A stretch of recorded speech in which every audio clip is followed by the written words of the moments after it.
All right, fellas, so I committed in the parking lot to playing around with the idea of having a video put together of our day. It was a really special day. This is the Sunday after the Wednesday that we had together, and I have this great video editor that might be able to do something with the recap for the day that I wrote, which was kind of long, so this video is gonna be kind of long, but clearly this is it's a bay in my garage where I keep the ping pong table, and it's all these different pictures, good vibes. Meditation wall is what I call it, and soon many pictures from that day are going to be hanging here as well.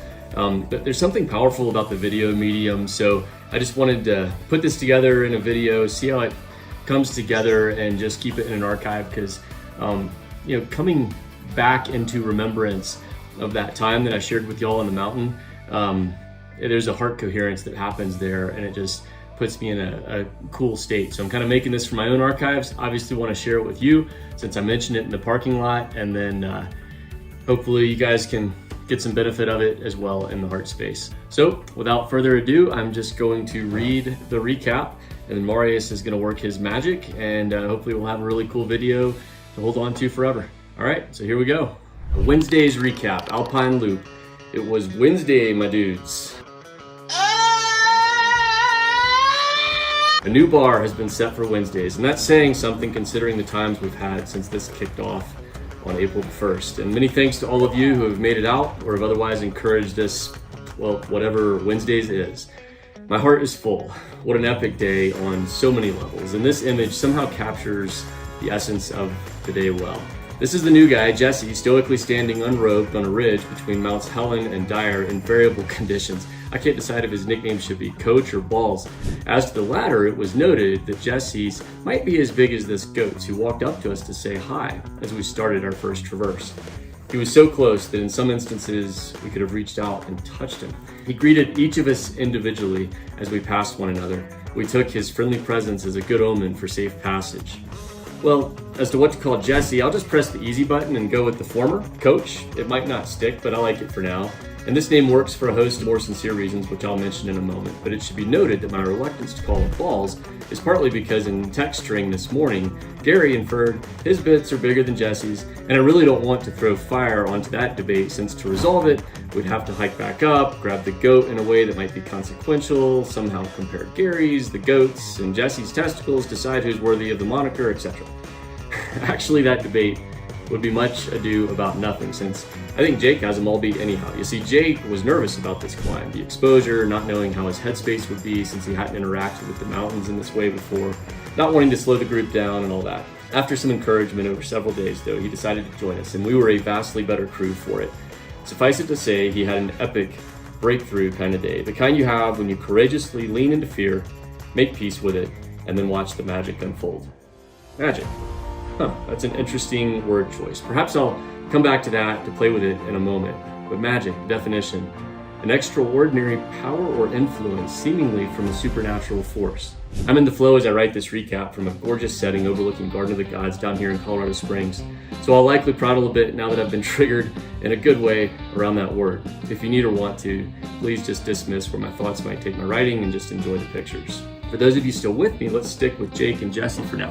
Why I believe Jake's balls are enormous and how Jesse has earned a nod as coach. Here's Jake following Brad's route on the easier but still steep ridge between Helen and Dyer with thousands of feet of exposure below them. The pucker factor was high.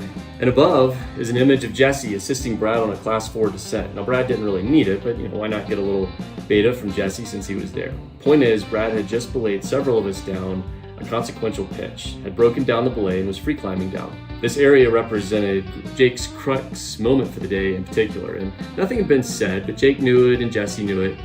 And as we assessed the pitch, Jesse offered assistance, and Jake humbly accepted as he faced one of his greatest fears. Jesse then gained a precarious perch that scared all of us and eagerly helped those who needed or wanted it, but he never inserted himself. So Coach Jesse was a crucial part of an important section of the hike for several of us, and his attitude represented the teamwork that helped make the day so enjoyable.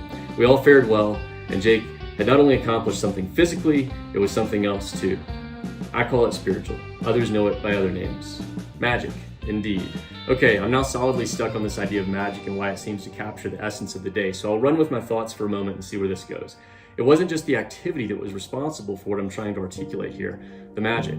What happened is this activity simply brought us into a state that primed the opportunity for flow to flow. And flow's gates are found at the intersection where skill meets challenge. We enter and the mind stills, time goes by quickly, one is completely focused on the present moment. The sacred space of one's very personal ground of being is entered. Peace. So what do you get when you put a group of good dudes together and interact with a wilderness environment in a way that drops them all into flow for hours? Yep, magic. Elation from physical exertion in which limits of skills are explored, time for personal contemplation and introspection is created, meaningful conversation about deep things evolve, thoughtful consideration of others within a sense of teamwork or oneness is enjoyed. Inspired business ideas float into awareness, kind considerations of family and friends are entertained, something beyond us is moving around, amongst, and through us that leaves the soul profoundly satisfied. Here's an image of us about an hour into our hike as the sun rose behind us while we ascended the lush, beautiful wildflower fields of the east face of Mount Helen. And this image could represent the climb and the flow that we enjoyed together. And this is a great shot that could represent the deep enjoyment of such an experience. As I get out with you on these adventures and watch things unfold, I'm realizing the magic created while in and shortly after a peak flow state often leads to powerful and positive private and collective impacts. And that's just fantastic. More than a few guys have told me the time they spend just goofing about with other guys during these outings has impacted them in ways that freed them to be better spouses, fathers, friends, businessmen, community leaders. And to illustrate the essence of what I'm referencing, here's part of a note I received this morning that speaks to what I'm observing. Anonymous, but permission was granted to share. Patrick, I wanted to write this email to you while I'm in such a state of deep gratitude. I just want to thank you again for including me on your adventure yesterday. It was so impactful for me in this season of my life. It gave me a chance to live my truth fully by being my authentic self. I was able to connect with everyone and have such deep, meaningful conversations that really helped me expand and grow in new ways. You showed me a new way of living that I've only dreamed of and never thought it was possible to do. I mean, wow. Wow. And there's more on this below, but I'll say here that while expressions of gratitude for what I'm calling the magic are flowing my way and are deeply appreciated, I receive them, then send all those good vibes right back into our little collective by acknowledging what is so clear to me, that this does not happen because of one person. It's a group thing. We're creating the magic together, each of us just doing our unique things to contribute to it. Okay, so I'll stop there. I've enjoyed these few minutes of ruminations and I hope you have too, but it seems I've started this recap with what some might consider a digression. So let's move on to the day itself. Since we were going to get an early-ish start at 5 in the morning, Tom offered us the floor of his place in Breck to crash because the home is under heavy construction during a remodel. Nonetheless, we all took him up on it early in the week during a fun email exchange while logistics were being worked out, with several of us planning to meet for dinner Tuesday night in Breck. It turned out Jake was among the group who met at Tom's before dinner. So upon seeing that our rough early start might not be meaningfully improved upon by a night at Tom's place, he graciously offered us a chance to crash in his incredible 40-acre spread on the top of Hoosier Pass. Kevin Miller and I drove over to Breck Tuesday night from Woodland Park and had arrived in town before the rest of the group was to meet for dinner. I saw a name on a restaurant that triggered so many good mountain biking memories with many guys on this list that I had to suggest it, Kenosha's. Those of you who know will know. So with Jake's offering heartily accepted and Tom's offer sincerely appreciated, dinner at Kenosha's on Tuesday night was great times. Pliny the Elder had a welcome seat at the table and helped set up a theme for the next 24 hours. It was a solid start for the adventure to come. After dinner, we all crashed in various places at Jake's and were sacked out by 11. Apparently I snore a bit and I'm looking into it, and I didn't want to risk bothering folks, so I took my spiffy new Selk bag out onto the deck for its first test drive. No comments necessary as I heard my fair share of WTFs about my ensemble Tuesday night.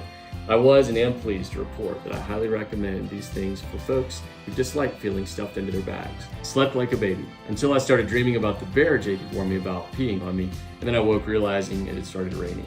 So we rallied at 4 a.m. We were treated to freshly roasted coffee from Jake's fancy grinder maker, and that was solid. And considering the hour, we were all in rather good spirits and moved quickly to make our 4:30 departure time. We fueled up, gathered our gear, loaded into Jake's Jeep and my truck, and rolled towards Spruce Creek Road, which would lead us up the trailhead at a little below 12,000 feet.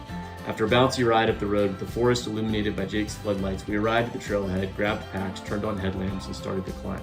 It's worth mentioning that this whole day was made possible by Tom and Brad, who guided us. Many thanks to this incredible duo who shows us what 60 plus can look like. And the backstory of what will likely be our group's long history with this loop starts with Tom finally deciding to interact with the epic after it had taunted him for years through the huge great room windows of his mountain home. He called upon Brad and me to do it with him in 2020, and Brad was available, but I had to decline for work.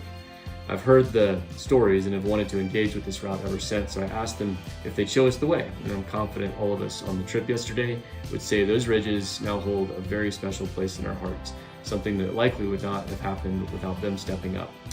Thanks, fellas. So our objective was to summit 3, maybe 4 14ers in a half day: Helen, Dyer, Crystal at peak 10. 7 or 8 hours was our important target for timing because of the forecast. So we needed to move about 8.5 miles and cover 3,700 feet or so of climbing.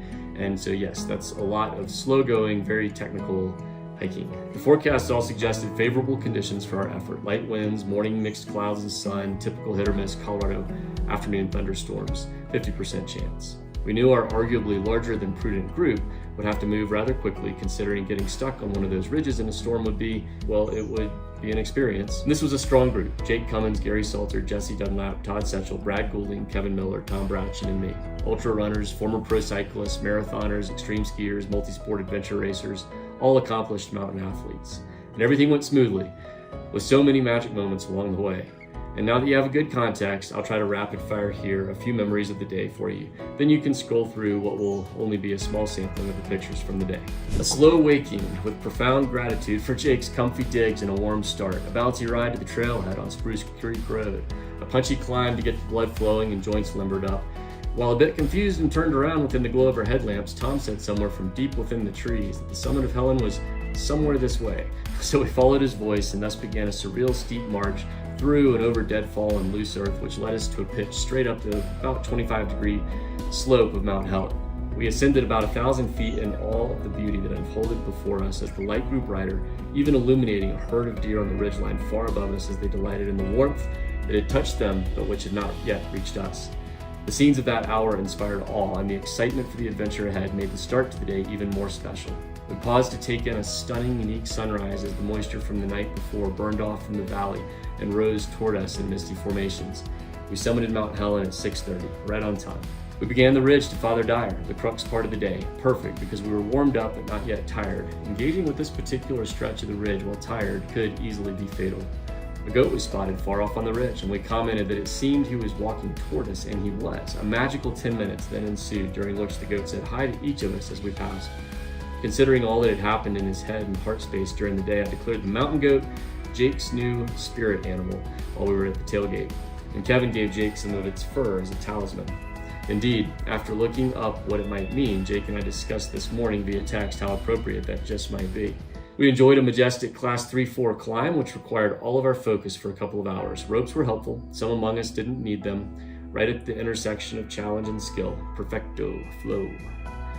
Lunch in great spirits with the crux successfully behind us, and while still below the intimidating final pitch to the summit of Dyer. Summited Dyer. Crystal loomed, and clouds started to take some shape. Time to keep moving. We worked our way toward the massive third summit across the more mellow ridge. The terrain allowed for conversation, the nature of some of which is referenced above. Plenty of good guy banter too. Connections made and friendships deepened. We climbed through intermittent sun with swirling clouds creating a mystical aesthetic. Temperatures were perfect and packs had been loaded with dew and experienced consideration for adaptation to the variable conditions. We summited Crystal, right on time. Objective completed, began the descent. Arrived at the saddle between Crystal and Peak 10. Some of us were still feeling peppy and headed on up to Peak 10. Others were hearing the siren song of tailgate beers. So we summited Peak 10 with amazing conversations continuing in pods of 2 and 3. Jake represented the GCC well and brought out a share pack of Fireball, and Wade will be pleased to hear that. We descended toward the parking lot. Kevin and I finally found the 10 minutes we'd been craving just to be still, pause, and take it all in. We stopped in a meadow connected to the earth and were reminded of our connection to everything. On the way out, the crew of 6 who had summited Peak 10 arrived at an enchanting Alpine lake after a slopeside hike through more fields of wildflowers. It was decided a swim was in order, so Jesse, Kevin, and I stripped down and refreshed ourselves as winded hikers from Texas and Kansas gaped. The afternoon storm set into the area after our swim, so we donned some rain gear as we quickly walked the final few miles toward the trailhead to complete the loop, chatting as we strolled along. Lightning flashed and thunder crashed, but the weather never meaningfully set into our zone. We each privately offered our gratitude for safe passage. Skies broke, the sun shined, a great tailgate ensued with lots of cheer. Some women who were hiking by our little party agreed to take our picture, and after snapping a few shots, actually said, "Wow, what a beautiful group of men." Considering the female's ability to intuit more than what meets the eye, I privately noted they were likely recognizing the glow each radiated after such an incredible experience in the backcountry. The forecast had suggested we would not be tailgating, so the beer and food selections were limited. Lesson learned. I promise it won't happen again. We decided to head toward Fatty's in Breck, where Jake introduced those of us inclined to imbibe to a salt and lime Mexican lager that paired perfectly with 2 enormous pizzas and plates of wings. We enjoyed our feast and rolled back up to Jake's to load the gear we'd left at his place earlier that morning. What somehow seemed like a lifetime before, and yet only a moment ago. We said our farewells and headed toward home, deeply fulfilled. Great banter has continued today via text and likely will for some time. So in summary, it's another great one for the books. Yesterday's magic was a collective effort. The generosity of Tom and Jake, Tom and Brad's lead, Jesse's coaching, Jake's cojones, me suggesting the day, Kevin's steady presence and ability to facilitate conversation, Todd's vulnerability and interest in others, Gary's mountain craft and experience, and on I could go. Each of us contributing. And you get the point. The magic is ultimately each of us just being our authentic selves, as the author of the note above suggested in the excerpt that I shared with you. And that type of communal union of mind, body, and spirit can be taken off the mat or mountain and into day-to-day life. It's so simple. Just connect. Be inspired, be in spirit, and then act. Somehow though, it's often not easy. I'm so pleased Wednesdayz has helped make it a little easier for some. And this is the primary reason my heart is so full as I write this. Cheers.